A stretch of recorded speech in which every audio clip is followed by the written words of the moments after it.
Namaskar. On our show today, we have Rajiv Dingra from WAT Consult, one of the top digital marketing agencies of India. WAT Consult was acquired by Dentsu for about 180 to 200 crore, and this became the talk of the country. On my digital talk show today, we can get some great insights on how to grow a successful digital marketing agency. And with us, we have Rajiv Dingra. Welcome to my show, Rajiv. So, are Thank you you for game for the having me. talk show? Thanks, Sorav. Okay. Are you game for the digital talk show? Yes, I am.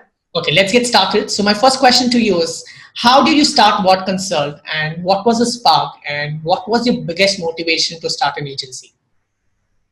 Honestly, so actually the story goes all the way back to 2005. My first company was not What Consult. I actually started a job site for freshers, way back in 2005 when I was right out of college.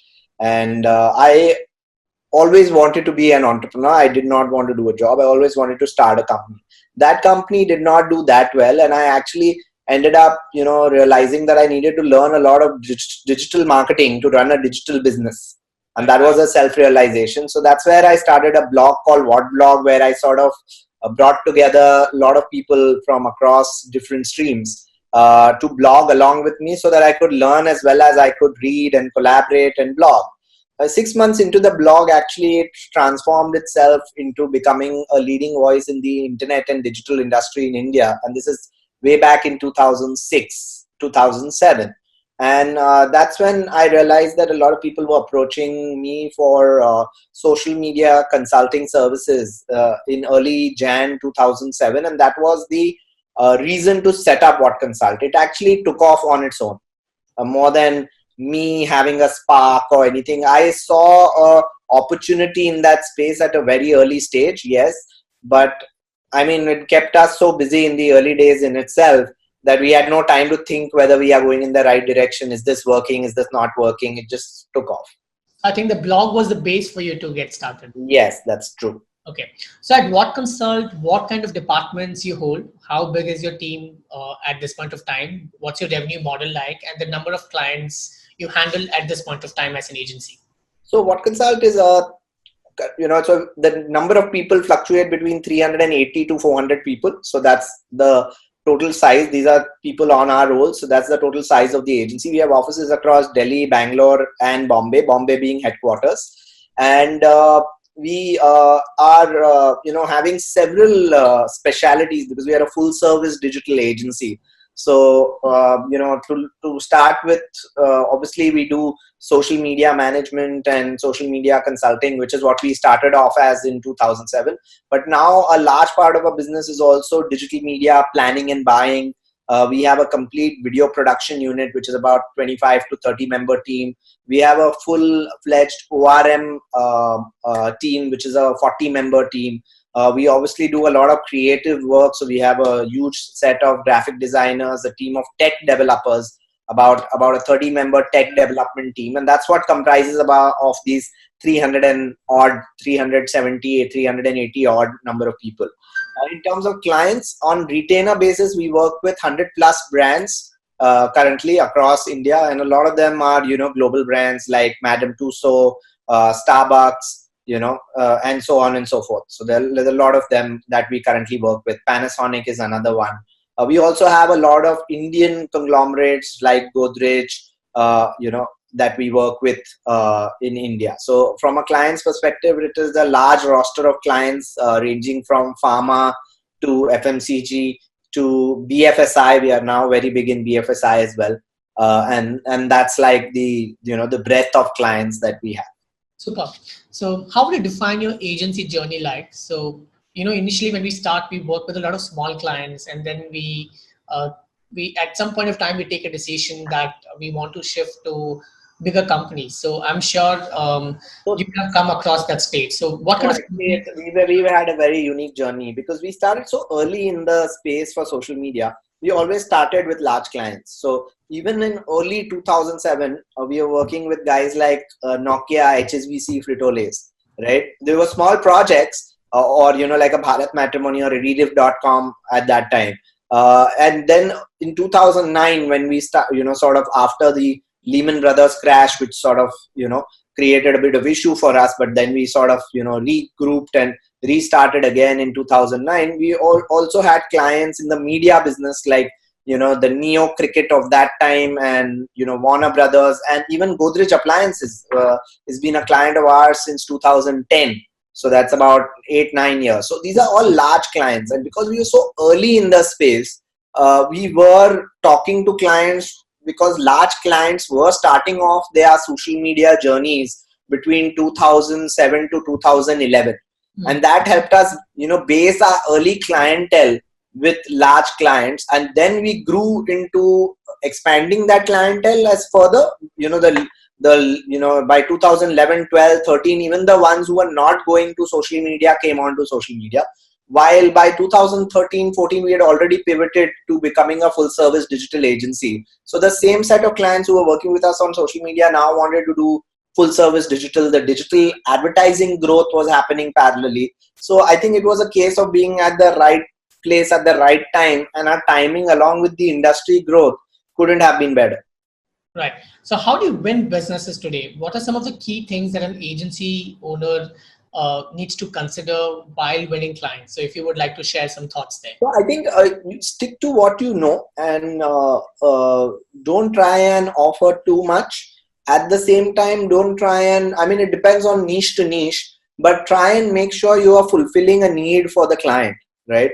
So I think we are very strong in creative excellence services, along with providing a robust media planning strategy. So when we go to our clients, we go to them saying that, you want one digital agency that's going to be able to deliver end-to-end solution, right? And that's our value. Also, not just end-to-end solution, but you want an agency that is experienced as well as young and agile, which is what WAT Consult is. While we have 12 years of experience, our teams are all, just under 30 or just a little over 30 now, right? So they are still very young teams with 6-7 years of experience behind them. That allows them to have wisdom as well as enthusiasm at the same time, which is a rare mix in the digital space. You either have agencies that have enthusiasm, or you have agencies that have wisdom. You want both as a client, and that's what we offer, and that's what we go to clients with our pitch. Super. So let's talk about the most interesting bit. How did dentsu acquire you guys, and what were the parameters like for agencies that want to get acquired? I think the parameters for any acquisition, because acquisition is a financial transaction, right, are financial in nature. Right, you have to be a profitable company. You have to be a stable company. You can't have profit 1 year and loss 1 year, right? And besides for that, you also need to have a good, solid team, right? No large agency network is going to acquire an agency that is run by one person. Right. If all of your team members are all freshers and you are the only guy with 5 or 6 years experience, it's unlikely a large network is going to acquire such an agency. They want to acquire talent which has some experience behind them as well. Even if it is just in your company, it could be, you could be an agency which has 40 people, but those 40 people have been working for the last 8 years together. Right. So that is experience. Right, even though those 40 people started off all their careers with this agency as well. Right. So that experience still matters, you say? Yes. Experience means in digital, anything above 5-6 years of experience is good experience of working. But I think so. It's basically great financials and a solid team. These are the two things that possible acquirers look at any acquisition. It's not just agency business more so.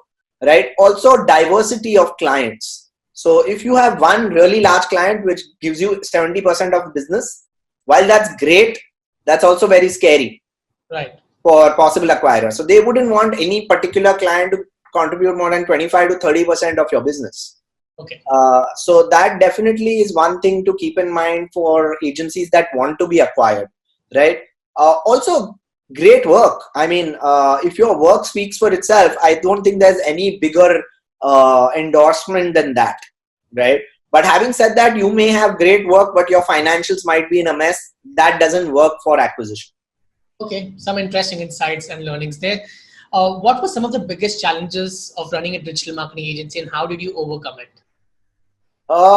I think over the years, the challenges have changed. In the initial days, it was about convincing clients to believe in the power of social media. You can imagine in 2007 to 2011, it was very difficult. I think post that, it was growth challenges as to how do we scale up, because you are at a 60, 70 member team and you are thinking, how do I now take the leap? What services do I add? Do we become full service agency or not? So around 2012, those were the challenges. I think 2016, 17, we have, it's not a challenge, but we've been excited by, creating work that gets recognized at a global level. Right. So, in 2018, we have actually seen fruits of that, where we won awards across global platforms like London International Awards, got nominated in the Cannes Lion Award. So I think that's not a challenge. Yes, it's a challenge as well as it's a ambition, I would say, more importantly, for WAT Consult to how do we create work that gets recognized globally. Superb, yeah. Congratulations on winning those awards. Thanks, yeah. What's that one fix or department that changed WAT Consult's life? In your journey, you're a fixed video or animation, something that you believe, has really been the game changer in your journey. So I think we were right place, right time. We started with social media as a specialization. And if you see, social media is not a fad. It only has scaled up to become a large part of digital media. Right. So today, the number one, number two digital media platforms is Google and Facebook. Right. So we started off with Facebook being a primary platform, and we actually started with Orkut in 2007, but eventually, transitioned to provide services across Facebook in 2008, 9, right? So that allowed us to piggyback on one platform, and then obviously several platforms came in along with that, YouTube, Instagram, the works. So we were riding a trend that was not just a up and down trend. It was something that was going to scale and become a pillar of the industry. Right. So I think that definitely is right place, right time, and luck being on our side that we chose to focus on a digital marketing aspect that was scaling. Along with that, we were able to expand our services so that we could compete with the biggest agencies out there. So right. All the mainline agencies that are now going digital or that had gone digital in the recent past, we knew that was going to happen. And we wanted to expand to provide full service digital so that when a client thinks about digital media, it thinks about WAT Consult as the top 3 agencies it's going to consider. Even though there is a mainline agency that says that, I'm doing your TV media, give me your digital media as well. Or I'm doing your TV creative, give me your digital creative and media as well. So I think those are that's the reason why we went full service. Superb, yeah. How important it is to develop the right talent, and what does your company do for the same? Because I do see a lot of people start agencies, but then they do not really focus on developing their talent. So what is the culture like in WAT Consult? So I think this is a personal belief, and I think it's transcended into the belief of WAT Consult as well, is that attitude eats aptitude for lunch. I think partly because I started off very young and I couldn't hire very experienced talent. So what do you look into in a fresher, right? What do you look? And by virtue of hiring young people and people with lesser experience over the years, over the last 12 years, and especially in the first 5-6 years of our journey, I realized that attitude is everything. Aptitude can be built. People can learn on the job. People can learn the skill. They can work hard and improve their knowledge. But they can't improve their attitude, at least not until they have had a life-changing moment or a realization that their attitude is wrong. You can't teach someone great attitude, right? You can guide them, but you can't teach that to them. You can teach Google Analytics to people, right? So, or Google AdWords or whatever, right? So I think one of the key things that has been an important focus and this is right from the beginning when we hired people, is we hired people with a great attitude. And let me define attitude a bit here. I think it's about getting things done, not dragging your feet, being having an ambition to self-improve, to self-learn, to be somebody, right? All of those are great attitude. To work in a team, to look after the team success and not just individual success. All this helps in building a great company, and Superb. these are very important. Superb. Some amazing tips up there. Yeah. What are those 5 tips that you would like to give to any agency owner who's trying to scale it up and make it really big? So what do they really need to do there? Because most of them right now is in the journey where they're stuck from here to where, because many of them started in 2009, 2010, or 2008 for that matter, but they don't know from here where should they head towards. So some of them are I shutting think down. Yeah. it's very important for any entrepreneur, and I'm not just saying agency owner in this case, to have a very clear vision. If you are not sure where you are headed, your people are going to know that sooner or later, and in fact they will know it very quickly. So please make sure you have a clear vision of what your agency is going to be. Not every agency needs to be 350 people, 400 people. I mean, I know of boutique agencies in the world who do fabulous work out of Eastern Europe, Western Europe, or even in India. There are some boutique agencies which do fabulous work, which are not very large, but their work gets awarded at global festivals, or they do work for clients that gives them a great amount of revenue and profitability as well. So I think scaling up should be done by agencies that have the business model to scale up, where more people are required, right? You shouldn't just hire for the sake of it to show great numbers. You should see your bottom line and run a great business first, and then see if once you are running a great business, can that great business be scaled up to still remain great and yet be at a larger scale, right? Because we are in a services business. At the end of the day, if we are not cash flow positive and profitable, then we are doing something wrong. We are not in a products business, right? So that would be my suggestion to people who are running an agency. Firstly, understand what your strength is. Can you scale on that strength? Can you become the best at that, right? Then you own a niche. Once you own a niche, then can you expand? Because once you own a niche, you can expand, right? You can become better at other things. I mean, look at even large companies. Why are we even talking about smaller companies? I mean, larger companies, they do one thing very well and then they diversify. Right. They start with, I mean, Mahindra and Mahindra would have started with, tractors or tires or whatever. I don't know the history, but I'm just giving you an example. If you go back into the history of companies, they are great at one thing. They scale that up massively and then diversify. Right. So that would also be one of the suggestions as to what is it that are you good at, because digital is now very wide. For you to diversify and start a full service digital agency, clients are more likely to believe a WAT Consult as a full service digital agency which has 375 people than XYZ digital agency that just has 40 people. Right. You can't be full service at 40 people because you can't really have that kind of mix that we can bring to the table at scale for large clients. Sure. So which are some of your top 3 clients at the moment? So it depends on how you look at them, clients based on revenue or otherwise. But some of our larger clients over the years have always been Panasonic. We work with the Piramal Group. We work with the Bestseller Group. We work with Nikon. We work with Godrej, and so on and so forth. So what are some of the trends that you see for 2019 in the domain of digital marketing? So definitely video is the biggest trend. I think no digital campaign will be going live without a key video asset that's at the center of the campaign most of the time. Right? And made for digital videos is going to be the norm. Right? Earlier there used to be made for TV videos that used to be adapted to digital. So that's definitely in 2019 it's going to be the norm. Second is going to be voice, where it's a new trend and I see a lot of opportunity in voice. There will be marketers who will start to wonder how to leverage voice. Voice is where social media was about 10-11 years back. Right. So it's going to be an interesting journey for voice and its applications across marketing.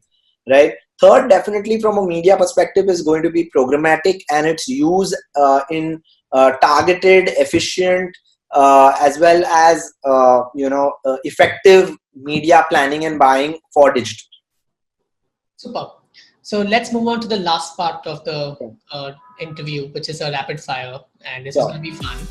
Sure. So I'll start my first question here. So you wake up to realize that 4 of your key employees are quitting, and how would you react? I would talk to them. Perfect. If choice given to choose a different stream of business, let me explain that a bit, because you asked me that question. Right. The reason they are quitting is because you didn't speak to them. Right. Otherwise, they wouldn't be quitting. If you constantly interact with your top people, and not just interact on get me this, do that, do this, but interact with them on their views about the business, on where do you think the company is heading, on what we could do differently. If you have an informal exchange channel, your top people will never quit. Wow, that's a very interesting insight. If choice given to choose a different stream of business, what would it be? Stream of business. Oh, I've never thought about that. That's why it's not rapid. I'd be a filmmaker. I'd love to make movies. Movies, lovely. Okay. What's the biggest lie that you ever told to a client? Biggest lie? Oh, we have a lot of people. In the early days, definitely. We had very few people. When we had about 10 people, I told them we have 25, and definitely I've told them that lie. In the early days, yes. Name those 3 digital marketers you admire the most. I actually, it's funny, but I don't have a list of digital marketers. I like campaigns. I am not so much a follower of people. If I like some brand's work, maybe I'll follow the brand. And I really don't have a name for you. So that's there. But I think internationally, globally, there are 2 people who built businesses against the norm or tide of the industry, and have been globally successful in building advertising businesses. They are not really digital marketers in that sense.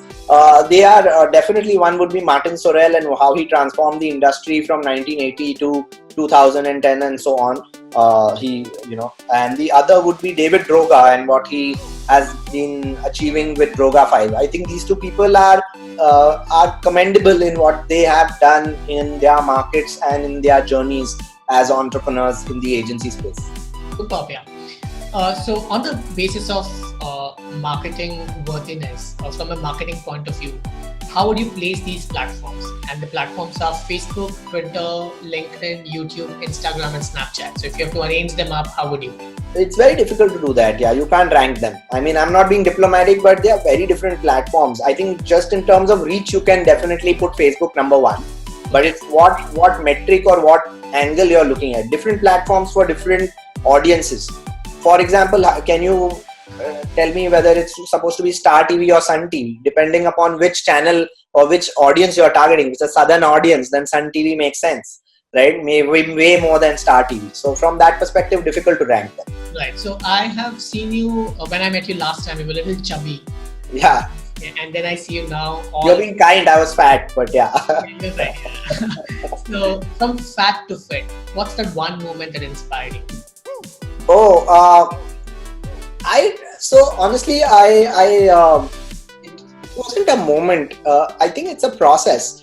The first step is to join a gym or any physical activity that you enjoy doing, and having a coach, right? The reason a coach or a trainer is important in this is because there is a commitment of time from another person to you, and that sort of forces you to take it a little bit more seriously than you relying on your willpower. Especially if you are the kind of person who never did any physical activity, or generally you have not been a very fit and active person, then don't rely on your willpower to suddenly become glorious and also powerful. Your willpower is going to be weak, right? So I think it's a process. First step, and it's step by step. Take it day by day. Every single day I go to the gym, which is almost every morning these days. I go 6 days a week. Every day I tell myself I don't feel like going today. Every single day. So, but I then say I have a routine. I have like 2 glasses of warm water. Then I have some walnuts with Greek yogurt. So I say, okay, let me have 2 glasses of warm water, and then I will decide whether I go on. After I have that, I said, okay, let me have that Greek yogurt with 3 walnuts. I am hungry, so let me eat that. If I don't feel like going after that, I won't go. Then I'm like, okay, let's just get dressed. If I don't feel like going after that, I won't go. Finally, I'm supposed to have black coffee, which is I have black coffee before going to the gym. I drink that black coffee, and then I am at a stage where I'm like, listen, I've done so much now. I might as well go, So I have a routine that sort of brings me in the mental space where I have to go. I have no other option. Right, and it's built over 2.5 years. I don't know if it works for anybody else, but it definitely does work for me. If you have a certain routine that is a chain of events that leads to you finally taking that step towards a healthy life, then you might as well want to continue that routine regularly. So as a digital marketer, were you insomniac any point of time in your career? No. I used to always get sleep. I don't think sleep is something I would compromise on. I'd work. I was very workaholic. Yes, I'd work 16 hours a day, maybe even 18 hours a day. But I always had 6 hours of sleep. So 6 hours is bare minimum. I prefer 8 hours. But yeah, I was never, I'm a morning person. So I'd rather sleep at 11 o'clock and get up at 5:30 and 6 o'clock to work if I had to work. But yeah, I did have several days which were 16 hours and maybe even 18 hours. Fantastic. Now answer these questions in one word or few words, considering your leadership skills or qualities. As a leader, your weaknesses? I forgive a lot. As a leader, your strength is? I trust. And as a leader, what's that one mistake that you have done that you would like to correct? As a leader, mistake? Yeah, that one mistake that you've done that you would like to correct. So I think, and this is very incident specific, but I think at a time when the Lehman Brothers crash was happening, I had to lay off a certain number of people. And at that point in time, I wish I would have handled that layoff a little better. Obviously, I was just 23 years old and I wasn't good at this stuff. In hindsight, I've become better at it. But yeah, I was probably not the best leader at that point in time. Super. That's some compassion. Yeah. No, but I mean, I think we all go through these phases. It's all part of growing up. It's important. Right. I think these mistakes makes you better leader, and that's what it did. So as a leader, do you think it is crucial to connect and socialize with industry peers, or just focus on your goals and build your empire? I think both works, yeah. Whoever likes doing either. I think for certain businesses, socializing with industry and interacting with them is important because the industry plays a role in guiding the industry. And if you're part of the industry, if you're one of the businesses that's a stakeholder in the industry, and if the industry is coming together to play a role in guiding the industry, then having a voice in it is important. It may not be socializing as much as it might be participating. Right. Yeah. But I have seen both kind of entrepreneurs, and I think they both work in their own beautiful way. Okay. So fill this line. A leader is dash. And how would you fill this? A leader is as good as his team. As good as his team. Yeah. Fantastic. So with this, we'll end up this entire interview, and I had a great time hosting you, Rajiv. So very soon this will be on YouTube, and to all my audience, stay tuned. Do not forget to subscribe to my YouTube channel, and we have a lot more interesting conversations like these. It was a pleasure hosting you, Rajiv. Thank you, Sorav. Pleasure.